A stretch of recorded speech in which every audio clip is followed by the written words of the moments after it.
So we are seeing the abdominal aorta in between the right and left crest of diaphragm.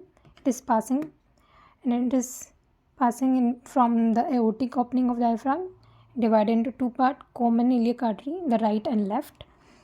The first ever branch of the abdominal aorta, you can see this is the inferior phrenic artery, this one from both side you can see, and these are the ventral branches of the abdominal aorta. This celiac trunk originates from the abdominal aorta at the level of T12 at the lower border of T12, and the superior mesenteric artery originates from just below it, lower border of L1, and the inferior mesenteric artery originates from the body of the L3.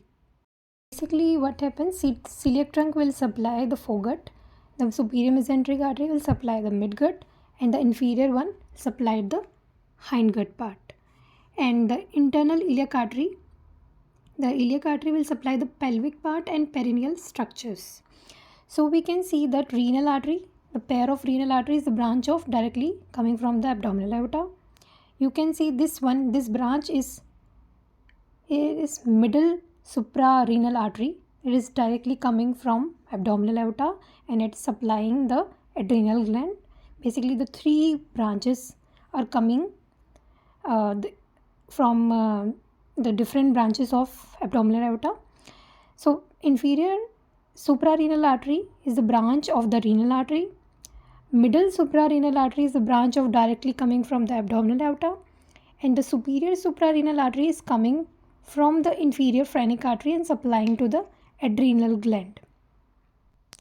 Other than that, we have gonadal artery, pair of gonadal artery supplying the gonads, ovaries and testes, and directly coming from the abdominal aorta, and the pair of lumbar artery branches. And the abdominal aorta divided into two part, two common iliac artery, right and left, at the level of lower border of L4. And this is the middle sacral artery. This is the terminal branch of abdominal aorta and the dorsal branch of the aorta. We can see it is coming from the dorsal part of the aorta. That's why we call it dorsal branch of abdominal aorta, median sacral artery.